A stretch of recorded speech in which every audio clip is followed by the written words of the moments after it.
Kenya's spectacular national parks. Wild animals roam free, but there's trouble in paradise. Sometimes humans are the cause, and sometimes they come to the rescue. Tracking and capturing an injured wild animal like a black rhinoceros isn't easy. Once the tranquilizer dart has found its mark, the team has to be quick. The rhino won't stay under for long. Dr. Zorro Kashmiri is the veterinarian in charge. So 70. After treating its wounds, the team tags the animal and blunts its horn as a safety precaution. The black rhino has been driven near to extinction by poaching. But this one will be saved. This was a bit of a fighter. How is right now? But you expect anything with a black rhino, you expect anything. This rhino is on his way to an animal sanctuary in Kenya. For Dr. Kashmiri, an instinctive connection with animals led to a lifetime passion for saving large and often dangerous wild creatures. I think it was his concern and his feelings for anything suffering. Arthur Din is Dr. Kashmiri's sister. He just couldn't bear that, pain to anyone.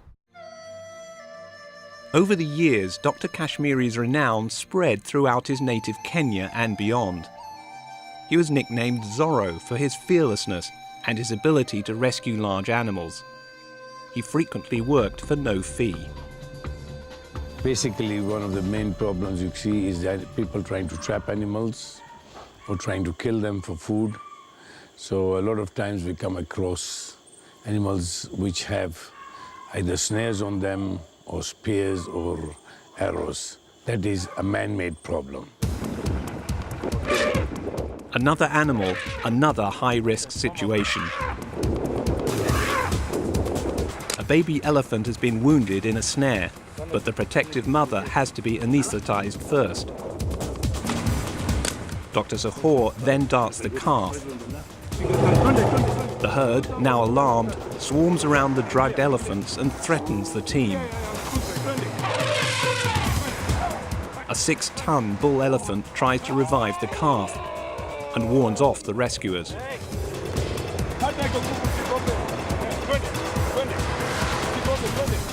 But eventually, Dr. Zorro is able to approach and works to free wires around the baby elephant's leg.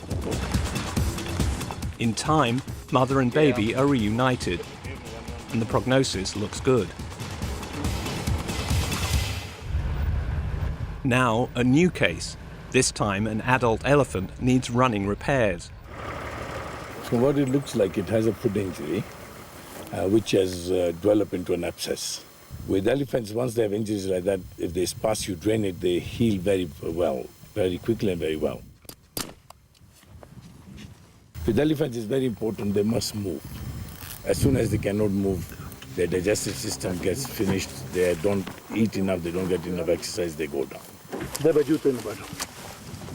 As life conservation becomes more intense, there'll be more and more need of such things, because there will be ever-increasing human-wildlife conflict. The work that Kashmiri did with elephants is really important in places like Kenya because elephants are really quite endangered there. Melanie Virtue works with the UN to help monitor and protect wild animals like elephants through the Convention on Migratory Species. In the last 12 months alone, she says, about 100 elephants have been killed in Kenya, some because of drought, and some by poaching for ivory. Elephants, especially when times are hard and when there's drought, they'll come into people's homesteads, they'll attack their vegetable gardens and their farms, and in the course of one night, an elephant can wipe out the entire crop that a family depends on for the next 6 months. And so this puts a real conflict between humans and elephants.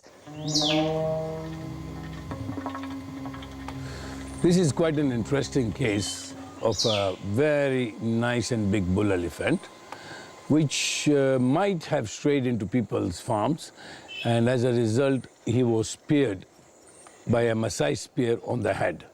You can see the spear it's at least gone 8 inches into the head, and then, of course, the elephant must have been trying to remove the spear, and in the process, he has bent the spear. Fortunately, in that part of the head is basically sinuses. So it is not causing damage to any vital organs, but of course, it is causing a lot of irritation and stress to the animal and pain. And if it is not treated, it will get infected, and you can get a very severe sinusitis. One of Dr. Kashmiri's best known and most remarkable rescues took place in the aftermath of the 2004 tsunami that devastated regions of the Indian Ocean. A young 600-pound hippopotamus, whose mother had been killed by the giant waves, was swept out to sea and stranded on a coral reef. You see, it's an unusual experience even for me that we find a hippo, especially a very young one, out in the sea. Dr. Kashmiri helped transfer the nervous and exhausted hippo, now named Owen by his rescuers, to an animal sanctuary. As we let it go, he just walked away. I'm very glad that we didn't have to immobilize it or use tranquilizers on it. Of course, it's the only stress is because of the new environment and it's been in a net for some time. But I think it should be no problem. In 2 or 3 days, it will be settled in. Dr. Kashmiri was right. Owen did settle in. But then something extraordinary took place. Owen was put in a pen that happened to contain a cranky 130-year-old tortoise called Mazay. Maybe it was something about Mazay's rounded shape that reminded Owen of his lost mother. But rather quickly, the pair began to form an unlikely bond.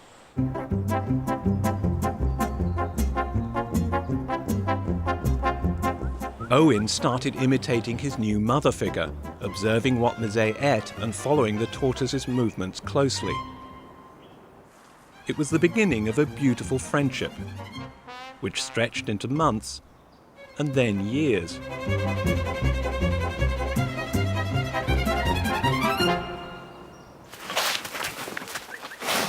The two became so close, it was hard to separate them, even when damage to Mazay's shell necessitated some running repairs. No. That's enough. It's enough. The reaction from Owen has been tremendous. It's very, very protective of Mazay. It's quite a miracle, really. That's the only way you can explain it. Because if you try to connect them as species, you cannot find a connection. And obviously, it's just pure, genuine love for each other. Eventually, Owen was moved to a separate pen with another hippo called Cleo, in the hope that they would mate. Sadly, that meant a parting of the ways with Mazay, who might have been hurt by 2 growing hippos unaware of their own strength.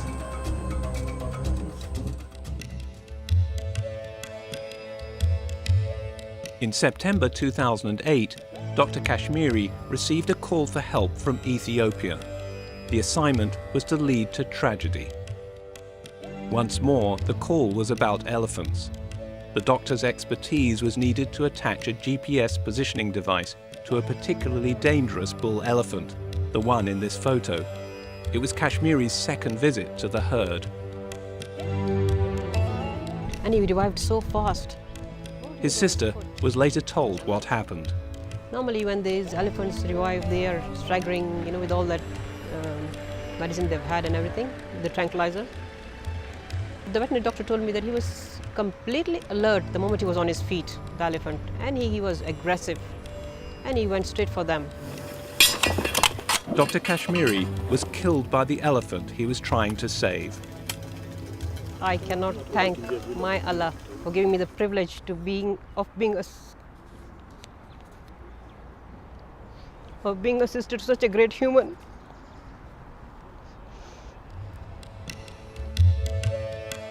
Zorro, in the end, gave his life to stop the suffering of animals. His death was a profound shock for his fellow Kenyans and brought tributes from across Africa and from overseas. Not long before he died, he wrote that he thanked God for having more than his share of good life. You know, this is a unique experience for people who are not exposed to this kind of work. Okay. What I've learned, I do it because I love the animals, and I hope I can impart this knowledge to somebody else so they can learn from my experience and treat the animals in the same way.